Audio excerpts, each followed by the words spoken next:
Hi friends, నేను మీ నషరుద్దీన్.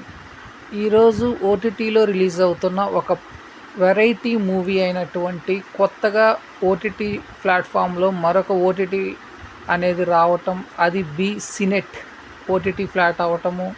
అందులో ₹49 rental base మీద కన్నిక అనే ఒక తెలుగు చిత్రం రావటం జరిగింది.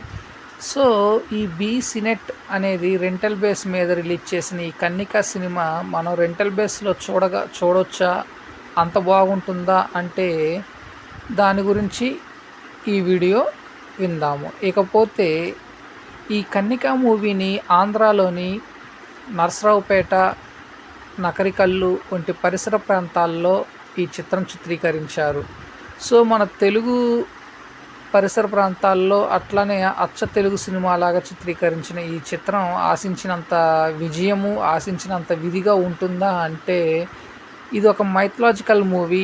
దేవుని కాన్సెప్ట్తో వచ్చిన ఈ చిత్రము సింపుల్ స్టోరీ లైన్ వచ్చేసి ఒక ఊరిలో ఒక ఊరి పెద్ద మనిషిగా అతను చెప్పిందే జరిగే విధంగా ఉన్న టైంలో అనుకోకుండా ఒక సంఘటన వల్ల తన కొడుకులు దూరం అవటము, అట్లానే ఒక అమ్మాయికి అమ్మవారు ఆవహించటము, ఆ తదనంతరం ఎటువంటి పరిణామాలు ఫేస్ చేశాయి, ఎందుకు తన కొడుకులు ఆ పెద్ద మనిషిని వదిలేసి వెళ్ళిపోయారు, ఆ తర్వాత ఊరిలో పెద్ద మనిషిగా భావించిన అతన్ని ఊరి ప్రజలే ఎందుకు అసహించుకుంటారు వంటి ఇటువంటి రొటీన్ సన్నివేశాలతో ఇదే స్టోరీ లైన్తో గతంలో ఎన్నో చిత్రాలు రావటము చూసుంటాము. కానీ ఈ చిత్రాన్ని కొంత మైథలాజికల్ కాన్సెప్ట్తో యాడ్ చేసినప్పటికీ ఏమైనా దేవుని కాన్సెప్టు కొత్తగా ఆస్వాదించగలిగే విధంగా ఉందా అంటే అది కూడా లేదు.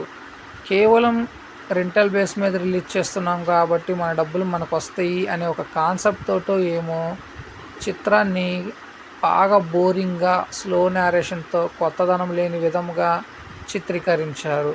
ఇకపోతే మన ఆంధ్రప్రదేశ్ ప్రాంతాలైనటువంటి నరసరావుపేట, నకరికల్లు ప్రాంతాల్లోని పొలాలు, అక్కడ ఉన్న ప్రజల యొక్క వేషధారణ, వారి యొక్క నాగరికతను బేస్ చేసుకొని చూపించిన విధానం ఓకే, కొంతమేర మెప్పించినప్పటికీ సినిమాకి ముఖ్యంగా కావాల్సిన బీజిఎం, సంగీతం, టెక్నికల్ ఆస్పెక్ట్లు చూసుకున్నట్లయితే సినిమాటోగ్రఫీ, కెమెరా పనితనం, ఎడిటింగు, ఇట్లా చాలా విభాగాల్లో ఎక్కడ మెప్పించదగినంత విధంగా లేదు ఈ సినిమా. ఇకపోతే ప్రొడక్షన్ వాల్యూస్ అయినా చాలా రిచ్గా మెయింటైన్ చేశారా అంటే అది లేదు. సో సినిమాని చాలా సోసోగా లాగిచ్చేశారు.